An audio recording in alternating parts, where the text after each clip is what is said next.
Bonjour tout le monde, je suis super contente aujourd'hui de vous présenter une recette d'automne, quelque chose de gourmand et de cocooning juste parfait pour la saison. Pour faire ce délicieux gâteau d'automne, il vous faudra 3 pommes, un œuf, une grosse poignée de raisins secs, 2 cuillères à soupe de miel, 100 g de poudre d'amande, 200 g de farine complète, 30 centilitres de lait, moi j'ai préféré mettre du lait végétal, 150 g de noix, une demi-cuillère à café de cannelle, une demi-cuillère à café de 4 épices, alors moi j'ai trouvé ça fort en épices donc mettez-en un petit peu moins, et une pointe de noix de muscade parce que pareil je trouve j'en avais mis beaucoup trop, et enfin un demi-sachet de levure.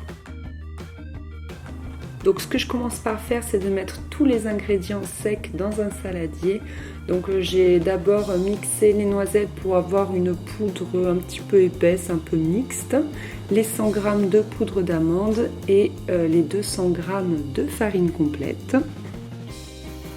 J'ajoute aussi le demi-sachet de levure chimique, la noix de muscade, la cannelle et enfin le mélange de 4 épices.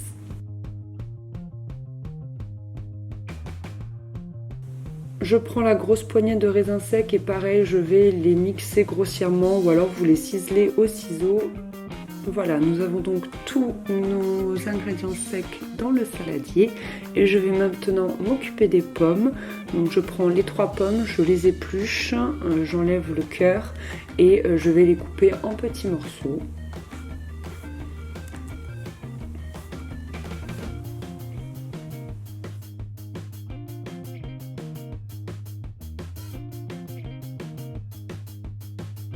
Je vais passer au liquide, donc je mets les 30 centilitres de lait végétal dans une casserole à feu doux et ensuite j'ajoute les 2 cuillères de miel. Alors là j'en avais qu'une cuillère et en fait j'ai trouvé ça pas assez sucré.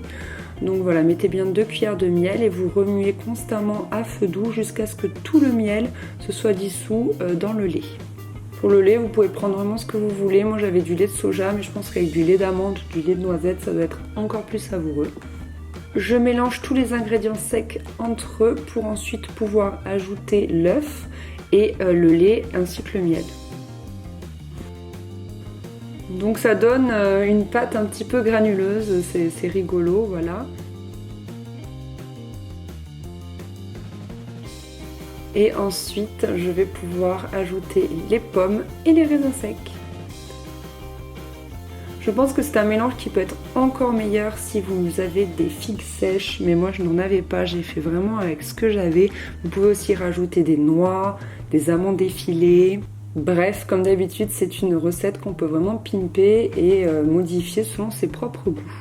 Vous mettez ensuite le tout au four à 180 degrés pendant 1 heure. Je vous conseille quand même de le surveiller régulièrement et de saupoudrer avant cuisson sur le dessus du sucre roux parce que c'est encore meilleur. Voilà, vous m'en direz des nouvelles si jamais vous testez la recette. N'hésitez pas à me taguer sur les réseaux sociaux, ça me fait toujours plaisir de voir que vous refaites les recettes que je vous propose. Et puis sinon, bon appétit! Bye!